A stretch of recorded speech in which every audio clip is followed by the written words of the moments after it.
नमस्कार। मैं अरुण के शर्मा, एनालिस्ट वन थॉट। जैसा कि परसों से यानी 10 तारीख से भारत और पाकिस्तान के बीच एक फैसला हुआ कि सीज़ फायर को इम्प्लीमेंट किया जाए और उसके मात्र 3 घंटे बाद ही पाकिस्तान ने उस सीज़ फायर का उल्लंघन भी किया।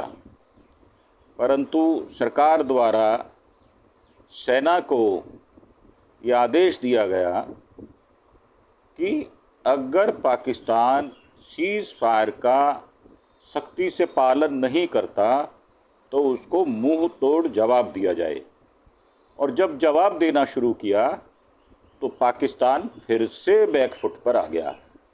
हालांकि उसने करीब करीब 30 से 35 शहरों पर दोबारा से अपने ड्रोन भेजे और ख़ास तौर से जो कच्छ का इलाका है, जो श्रीनगर का इलाका है, कश्मीर का इलाका है, तो इसको देखते हुए ये सोच अपने आप बलवती हो जाती है कि आज होने वाली डीजीएमओ की मीटिंग जो दोनों देशों के द्वारा होगी, उसमें क्या भारत को एश्योरेंस दी जाएगी या जो भारत के दुश्मन है जिनको हवाई जैक के बाद छोड़ दिया गया था मजबूरी में, क्योंकि हमारे वहाँ पर 160-70 लोग विमान में फंसे हुए थे, जिसको कंधार हाईजैक के नाम से भी जाना जाता है, जो हमारी फ़्लाइट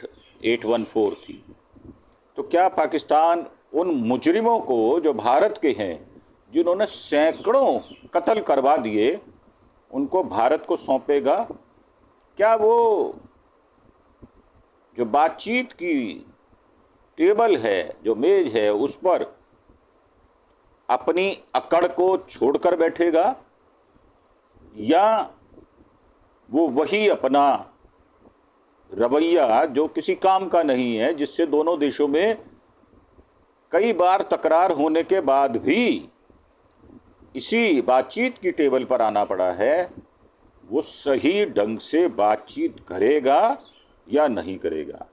कल हमारे डीजीएमओ साहब ने एक प्रेस कॉन्फ्रेंस भी की और भारत सरकार द्वारा ये भी कहा गया कि भले ही सीज़ फायर हो गया हो, परंतु जो प्रतिबंध भारत ने लगाए हैं वो सभी 12 प्रतिबंध चालू रहेंगे। और इसमें सिंधु जल समझौता, पाकिस्तानियों पर लगी वीज़ा रोक, सोशल मीडिया अकाउंट्स और इसी प्रकार के कई फैसले शामिल हैं। हम क्या अपने किसी फैसले को बदलेंगे? और क्या पाकिस्तान ने अभी तक अपने किसी फैसले को बदला है? हालांकि आईपीएल को दोबारा शुरू करने और एयरपोर्ट्स को खोलने पर सरकार जल्द ही फैसला भी ले सकती है।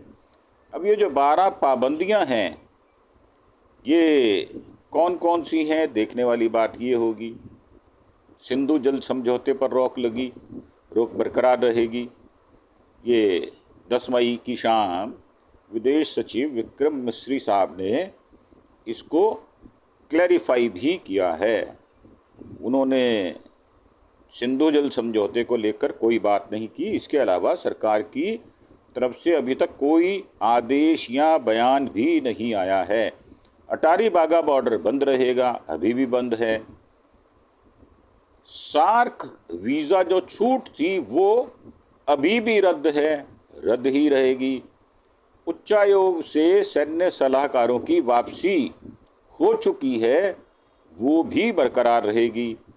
उच्चायोग में कर्मचारियों की संख्या को 35 से घटाकर 30 किया गया है या 50 से घटाकर 35 किया गया है, वो बरकरार रहेगा।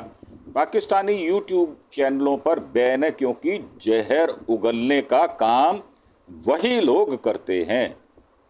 पाकिस्तानी सेलिब्रिटीज़ के सोशल मीडिया अकाउंट्स पर भी रोक रहेगी, क्योंकि बहुत सारे सेलिब्रिटीज़ जो हैं वो दोनों देशों के बीच वैमनस्य और तनाव पैदा करते हैं। पाकिस्तानी OTT का कांटेक्ट पर बैन रहेगा, वो जारी रहेगा। 15 मई तक 32 एयरपोर्ट अभी भी बंद हैं और बंद ही रहेंगे।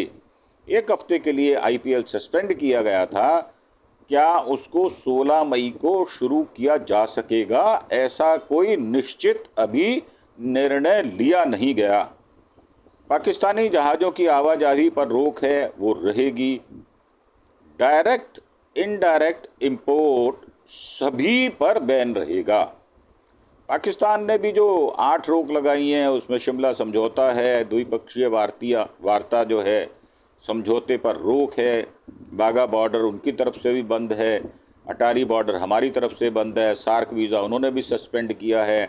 उच्चायोग से सैन्य सलाहकारों की वापसी उन्होंने भी की है, और उच्चायोग में कर्मचारियों की संख्या घटाकर उन्होंने भी 30 की है। भारत के लिए एक एयर स्पेस बंद कर दिया गया है, और डायरेक्ट इनडायरेक्ट व्यापार बंद है, और PSL सस्पेंड किया गया। अभी कोई फैसला नहीं है। ये सारे फैसले जो हैं ये भारत ने पहले निर्णय लिए हैं, और पाकिस्तान ने उसको देखते हुए वाइसा वर्षा जो है उन्होंने ये निर्णय लिए हैं। अब भारत का कहना यह है कि ये जो 3 युद्धों का बोझ है वो उसको कौन उठाएगा। क्या दुनिया उसमें, जैसे ट्रंप साहब है, अब ट्रंप साहब क्लेम कर रहे हैं कि साहब मैंने जो है भारत पाकिस्तान का सीज फायर करा दिया। बेवजह वो बीच में अपनी टांग फंसा रहे हैं, जैसा कि वो हमेशा करते हैं, और अपनी सुपरमेसी को वो छोड़ने के लिए तैयार नहीं है। 10 मई की शाम को अमेरिकी राष्ट्रपति ने अपना बयान दिया कि मुझे ये बताते खुशी हो रही है कि अमेरिका की तरफ से पूरी रात की बातचीत के बाद भारत और पाकिस्तान तत्काल पूरी तरह से सीज फायर के लिए तैयार हो गए।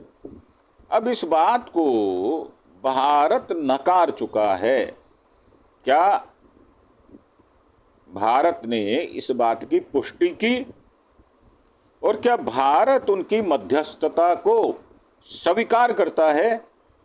मुझे लगता है ये बात बिल्कुल बेमानी है कि हम किसी तीसरे पक्ष को बीच में लाने का प्रयास अगर होता है तो हम उसको एक्सेप्ट करने वाले हैं। हालांकि विदेश मंत्री जयशंकर साहब और पाकिस्तान के विदेश मंत्री इशाक डार ने भी अपनी एक्स पोस्ट पर इसकी पुष्टि की है कि सीज फायर को दोनों देश मानेंगे। और हमारे विदेश सचिव विक्रम मिस्री साहब ने कहा कि पाकिस्तान की ओर से सीज फायर का उल्लंघन किया गया है, इसके लिए भी उनको सख्त हिदायत दी गई है, और अगर वो ऐसा निरंतर करते हैं तो उनको तगड़ा और करारा जवाब दिया जाएगा। 7 मई को पाकिस्तान के आतंकी ठिकानों पर भारत के हमले के बाद चौथे दिन दोनों देश सीज फायर पर राजी हुए, तो कैसे हुए, देखने वाली बात ये होगी। क्या भारत का जो मकसद था आतंकवादियों का सफाया, क्या 100-125 आतंकवादियों को साफ करने के बाद हमारा उद्देश्य पूरा हो गया या नहीं हुआ? भारत का इरादा आतंकी हमले का कड़ा जवाब देना था, ना कि जंग छेड़ना, क्योंकि हमारी दुश्मनी जो है वो उन आतंकवादियों से है जो हमारे भारत की सीमा के अंदर घुसकर हमारे सिविलियंस को मारते हैं। हम उसका कड़ा विरोध करते हैं। भारत की सेना ने किसी भी सिविलियन एरिया में अटैक नहीं किया। उन्होंने जो आतंकवादी अड्डे थे 9 वहाँ पर अटैक किया, या जो उनकी उड़ान की डिफेंस जो सिस्टम था उस पर अटैक किया। अब इसमें बहुत सारे रिसर्च के लोग भी हैं, वो अपना अपना बयान दे रहे हैं। POK के 9 आतंकी ठिकानों पर हमले के बाद अगली सुबह भारत ने साफ कहा था कि भारत आतंकी हमलों के जिम्मेदार आतंकी संगठनों के कैंपों पर हमला किया है। इसमें जो बड़े बड़े आतंकी कमांडर्स हैं उनके सहित करीब 100 आतंकियों की मौत हुई है और इसकी कार्रवाई नॉन एस्केलेटरी संघर्ष को बढ़ावा ना देने वाली सिद्ध हुई है। हमने उन्हीं पर हमला किया जो जिम्मेदार थे। भारत ने पाकिस्तान के सैन्य ठिकानों को भी निशाना नहीं बनाया।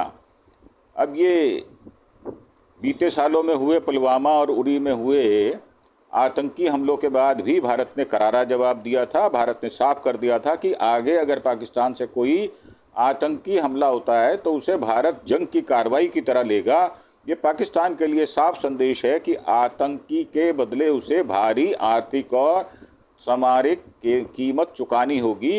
ये हमारे एक कबीर हैं जो कि ऑब्जर्वर रिसर्च फाउंडेशन के सीनियर फेलो हैं और विदेशी जानकारों के मामलों के जानकार भी हैं। ये कथन उनका है। और जयशंकर साहब ने सीज फायर की घोषणा करते हुए ये भी कहा कि भारत ने आतंकवाद के खिलाफ हमेशा किसी बिना समझौते किए अपना रुख सख्त और स्पष्ट रखा है। आगे भी यही रुख जारी रहेगा। इसमें कोई तब्दीली होने की कोई संभावना नहीं है। एस्केलेशन लैडर में अगला पड़ाव था रैंप ऑफ या पूरा युद्ध, पूर्ण युद्ध। अब किन्हीं दो देशों के बीच में जब संघर्ष की शुरुआत या किसी घटना या बयानबाजी से होती है, फिर हल्के सैन्य कदम और बढ़ते बढ़ते ये सर्वनाश तक पहुंच जाता है। देशों के बीच इस तनाव को अलग अलग स्तर पर मापा और सुलझाया जाता है। डिफेंस और इंटरनेशनल रिलेशंस की भाषा में इसको एस्केलेशन लैडर कहते हैं, यानी तनाव की सीढ़ी। इस शब्द का इस्तेमाल किया है। भारत और पाकिस्तान इस वक्त एस्केलेशन लैडर की चौथी पायदान पर थे। इसके बाद या तो रैंप ऑफ होता या पूर्ण युद्ध होता। दोनों देशों ने रैंप ऑफ चुना, यानी टकराव को रोकना। अब इसमें स्टेप कौन कौन से होते हैं देखने वाली बात यह है। बड़े पैमाने पर परमाणु हमला, जनसंहार, परमाणु हथियारों की धमकी या छोटे परमाणु हमले, खुले तौर पर थल वायु नौसेना के साथ जंग, सर्जिकल या एयर स्ट्राइक, अन्य झड़प, गोलाबारी, सैन्य बलों की तैनाती, युद्ध अभ्यास, व्यापार आयात निर्यात पर रोक, बातचीत, चेतावनी और विरोध दर्ज करना। अब इसमें ट्रंप साहब मध्यस्थता की बात तो कह रहे हैं, पर यह भी कह रहे हैं कि हम जंग में नहीं उलझना चाहते। और अमेरिका तो अपने हथियार बेचने के लिए सब काम करता है, वो व्यापारी है।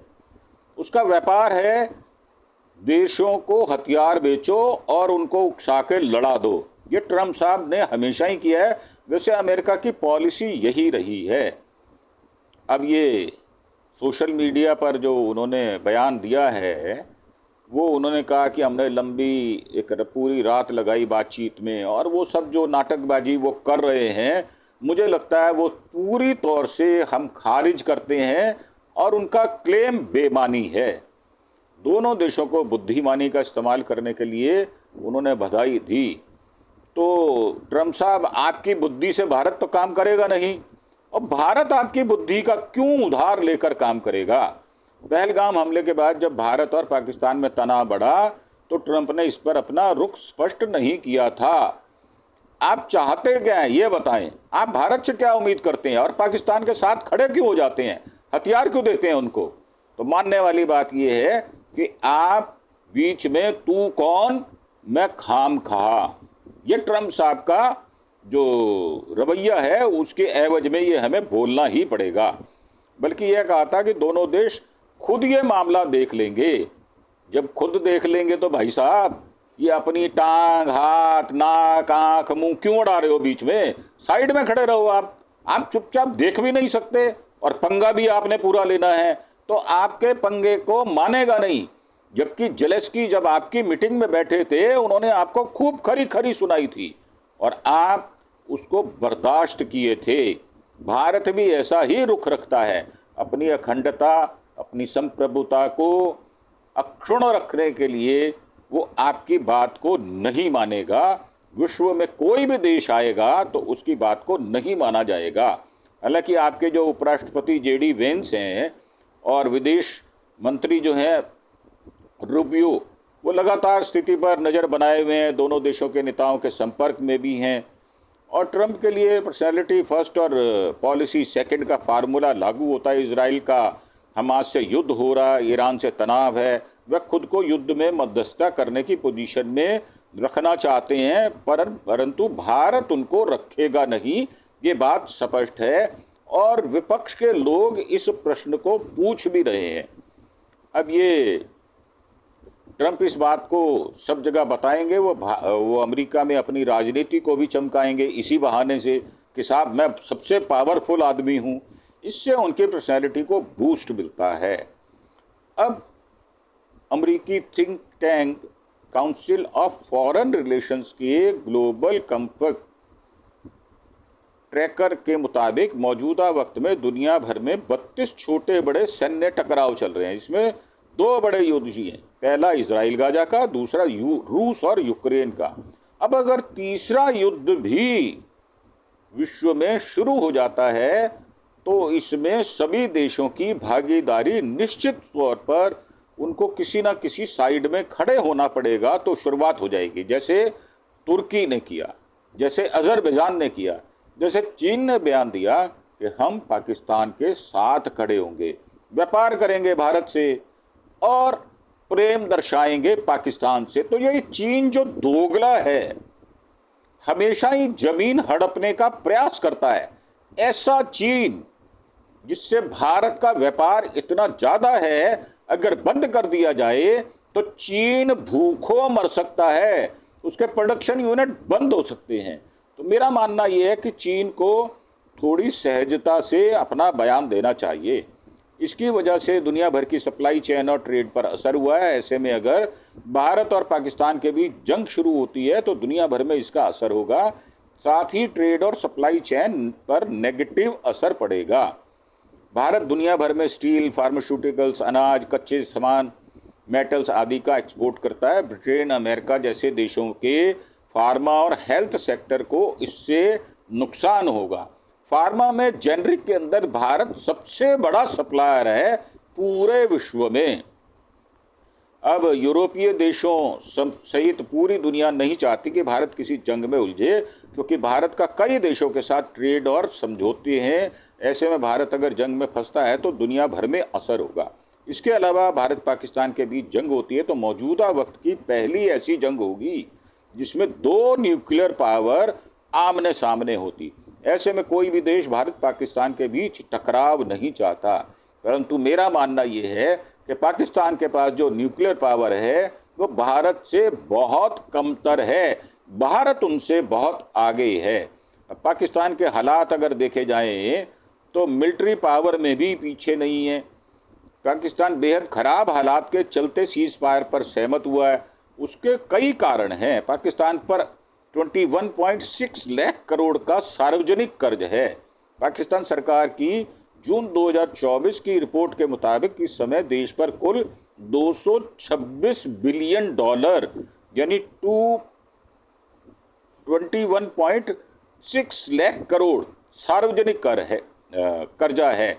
पाकिस्तान की कुल जीडीपी का ये 2/3 हिस्सा बन जाता है, यानी 67%। हाल ही में पाकिस्तान ने IMF से 20,000 करोड़ का कर्ज और लिया है। टोटल विदेशी कर्ज जो है वो 7.3 लाख करोड़ है और घरेलू कर्ज जो है वो 14.3 लाख करोड़ है। अब इसका कुल जो है वो 21.6 लाख करोड़ है, जो कि 66 या 67% बैठता है।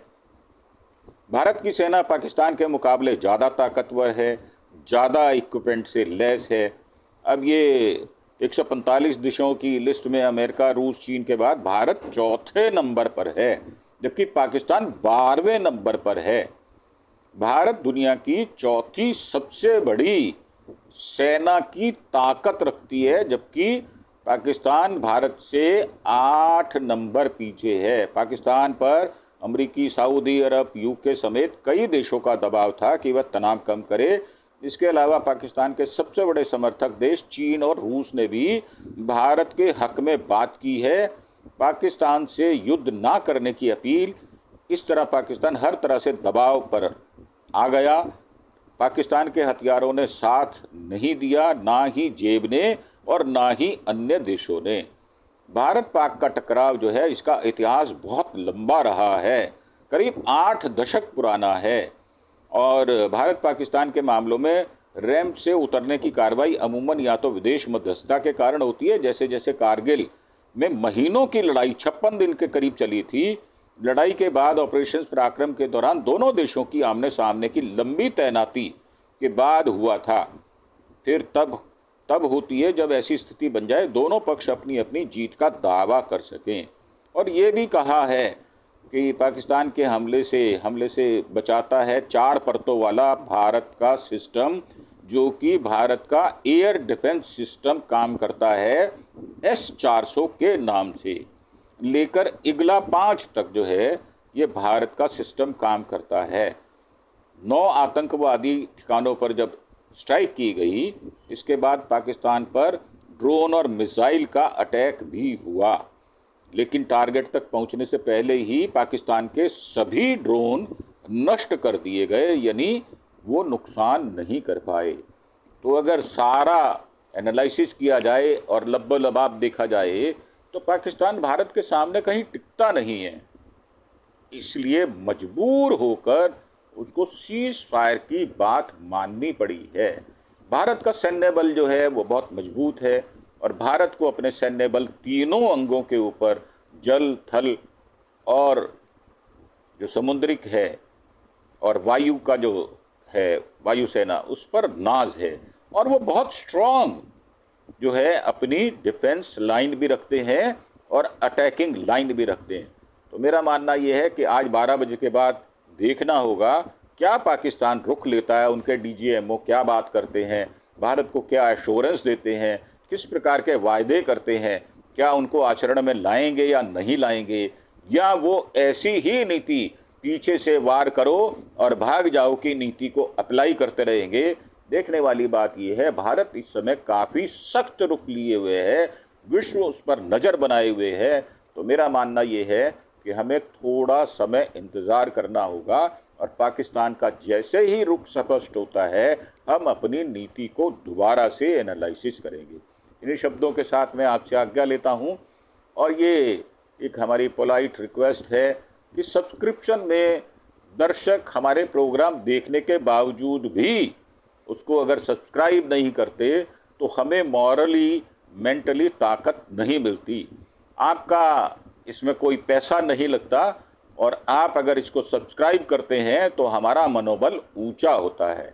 आप अरुण के शर्मा एनालिस्ट वन थॉट को सब्सक्राइब करें और अपने जो आपके दोस्त हैं, मित्र हैं, सज्जन हैं, आस पड़ोस के लोग हैं, उनसे भी हमारे चैनल को सब्सक्राइब कराएं ताकि ज़्यादा लोगों के पास अच्छी इन्फॉर्मेशन, सही इन्फॉर्मेशन पहुंच सके।